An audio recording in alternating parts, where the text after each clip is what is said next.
Hello, good morning. So this little session, as the camera lens, is on LRC circuits, okay? So I made a bit of a pig's ear of this yesterday, so I've done this for my class, tried to make up a bit of time. So we've got an alternating current inductor and capacitor series circuit. So not in this video, but it's worthwhile looking at the actual physics of what's happening with a capacitor. So that's electrons go on two plates, and an inductor, so an inductor creating an electromagnetic field, and the effects of current and voltage. Going back a bit though, if you look at the graph of, so if you have voltage red versus current blue, sorry, voltage and current versus time, for an alternating current inductor circuit, then basic phase difference between these. So if you go back to the origins of what is an AC voltage, so you've got your generator spinning round, okay? It's spinning round. So within a cycle, you can see this red voltage for an inductor is leading the current, okay? And that's where your 90 degrees phase difference comes from. Bit of an overview there, yeah? So with the acronym CIVIL, this is a convenient way of remembering this phase difference. So L being inductor, where voltage is leading the current, as per here, and for capacitor, it's the other way around, okay? Current leading the voltage, okay? Okay, so that's a little bit of a background. Okay, so moving on to this question. I'm doing a different order because I think it makes more sense to do the phasor diagram for voltages last, because we're actually going to calculate the voltages across these different components. And the phasor diagram basically is a vector diagram, so why not plot an accurate scale drawing of this? So to me, in my mind, it makes more sense to do the first bit last. So impedance then. So impedance is like the total resistance. So in this circuit, it changes with time. So the normal standard resistor, that is like constant with time, okay? So impedance, they use, for some reason, letter Z. So Z sub T means total impedance, and it's really straightforward. So it's going to add together resistance, which is measured at ohms, of course. Something called capacitive reactance, X sub C. Okay, and then something called reactive inductance, XL. Okay, and that's it. Basically, now we did a bit of background on complex numbers. For this example, I'm going to sort of use that really. I think last time we used trig, but I'm going to use complex numbers. So, but basically calculated. So we're given these formulas for XL and XC. Okay. So XL is 2 pi radians times the frequency times the inductance in henries, and XC is 1 over 2 pi times, which is radians, times the frequency times the capacitance. Just a little note here, something I've observed. This little term here, 1 over frequency, that will be a period, wouldn't it? Right, so we've got to put these numbers in basically for this circuit. And as I've previously taught you, get your units sorted. So this one, we're going to have 2 pi. The frequency was 2 kilohertz. Okay? So that's going to be 2 times 10 to the 3. And the inductance is 20 millihenries. So that's 20 times 10 to the minus 3. So we're going to bang that into the calculator. We do the same for capacitive reactance. So it's going to be 1 over 2 pi radians times the same frequency, it's the same circuit, times the capacitance, measured in Faradays, which is 2 times 10 to the negative 6. Okay? Remember, when you start playing around with lots of zeros and writing loading numbers, you're probably going to make a mistake. Right, so working these two out then. So here's some calculations I did earlier. It's 2 decimal places. XL is 251.33. Can you guess the units? And XC 39.79. Right, so hopefully you've guessed the units are ohms. And then basically we'll add these up. But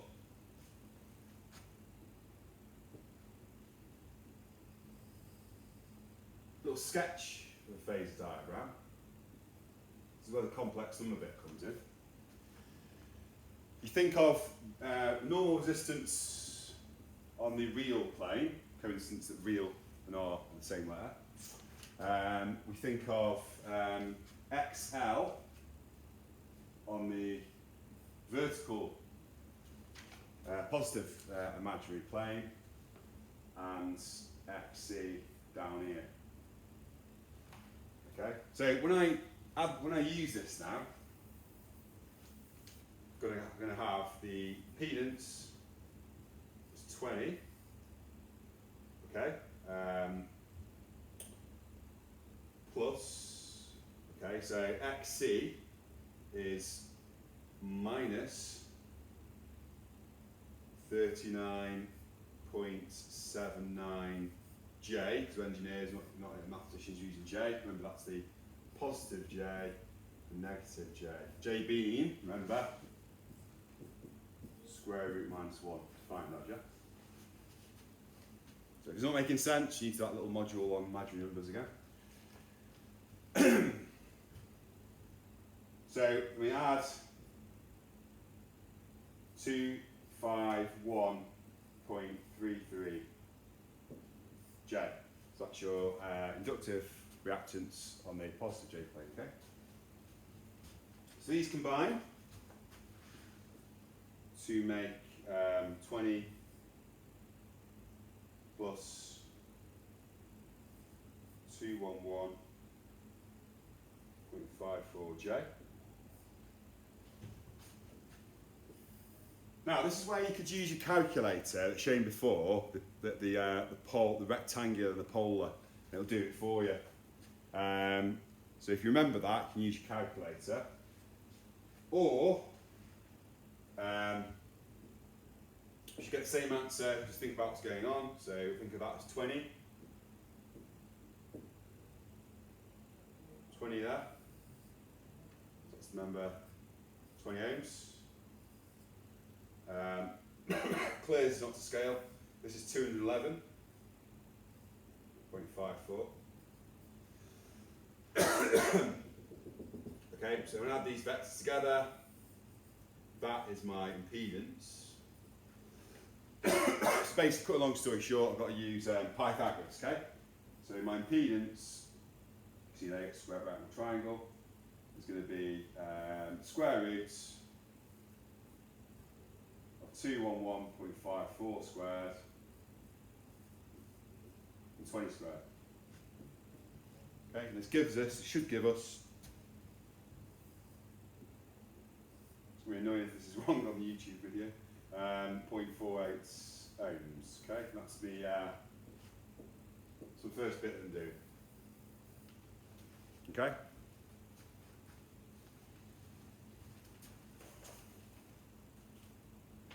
So moving on then, we now need to work out the series currents. Okay, this is fairly straightforward. So go back to our diagram.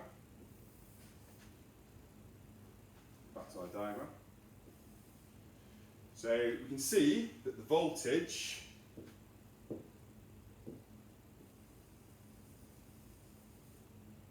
driving the current through those three components is 50 volts.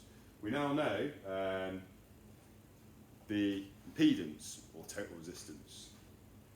So using Ohm's law, by Ohm's law, V equals IR,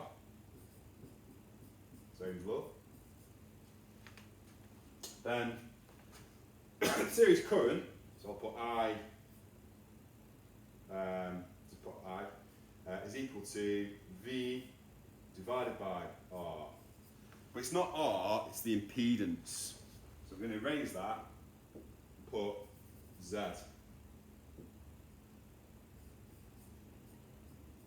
So put my numbers in, it's got 50 over the total impedance, which is 212.48. I'm getting series current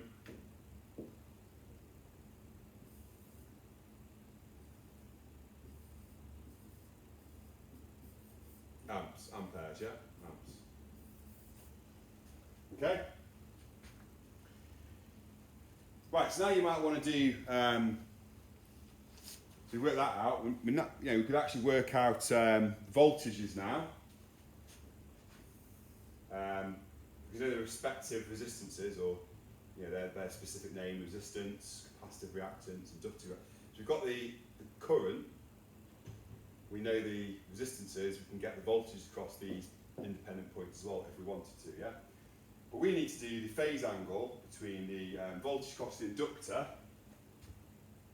What's the phase angle between the voltage across that and total voltage, basically, yeah?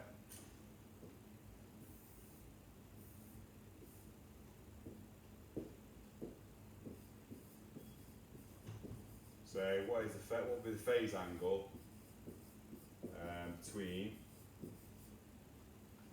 VL, voltage across the inductor, and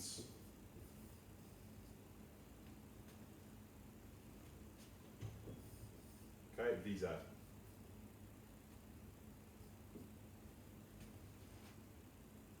Okay, so think of phase diagram.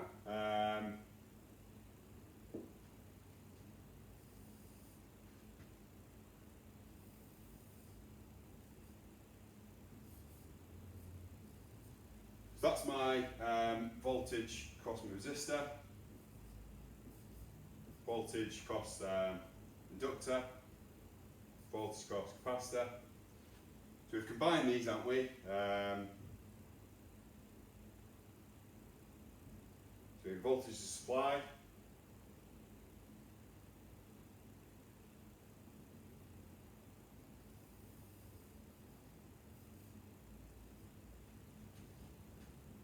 okay.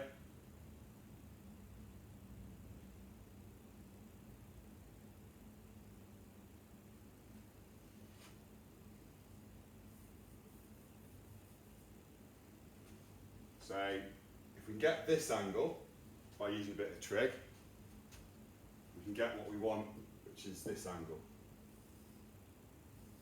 here. Okay, so we'll call that X. So that's where we're going with this, yeah?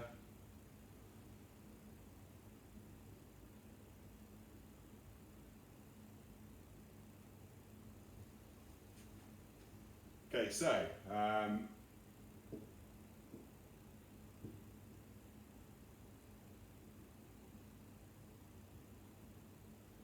we say that the length of this bit of triangle was XL minus XC, which is 211 ohms, and this is 20 ohms. Sorry, I'm doing resistances still, sorry. That's apologies. So that was XL, XC, Z,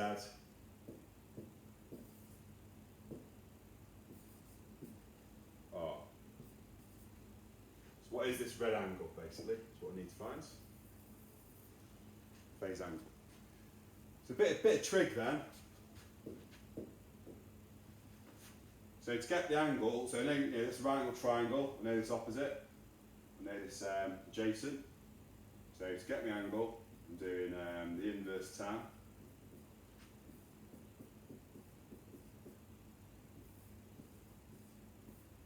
Okay, make sure the calculator's on degree mode. I'm getting this being 84 degrees.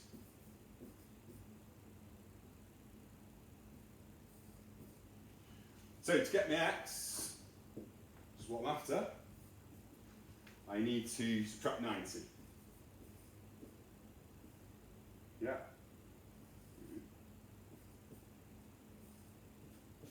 Okay, you can see getting 0.4 gets me to 85, another 5 degrees, 5.4 degrees. Okay, that's your phase difference between XL and Z. Okay. Right, last of all then, something called series resonance. So I'm going to write down definition of this.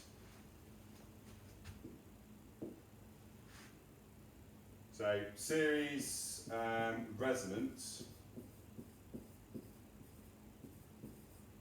occurs when XL is equal and opposite to XC. So in other words, they combine to make 0. So if we think of a phase diagram again, so that's R, that's XL, and that's XC. You can see these are cancelled. So he's left with something on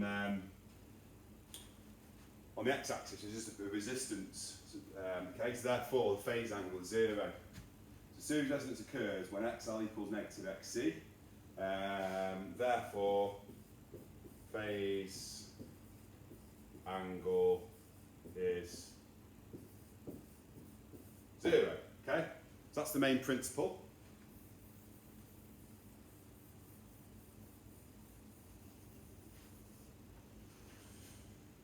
So all we need to do then is a bit of mathematics here. So previously we've got 2 pi f L.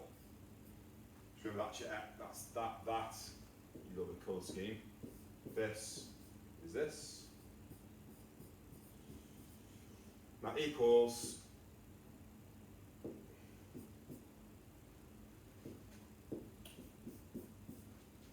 negative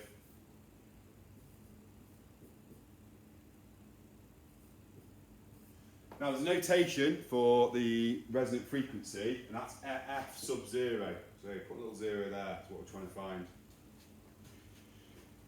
Okay, so you can ask me in the lesson to show you the how we rearrange or transpose this.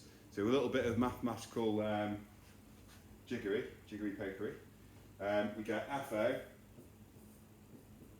is 1 over 2 pi root LC. And basically we sub in our values.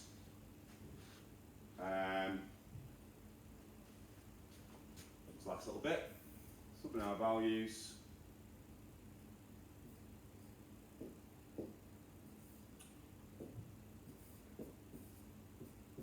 Okay, now 1 over 2 pi times roots. Let's get these right. L was 20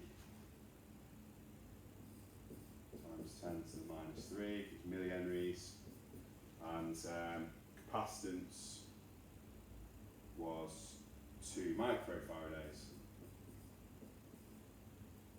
Okay, so I'm getting this to come out as, just bear with me,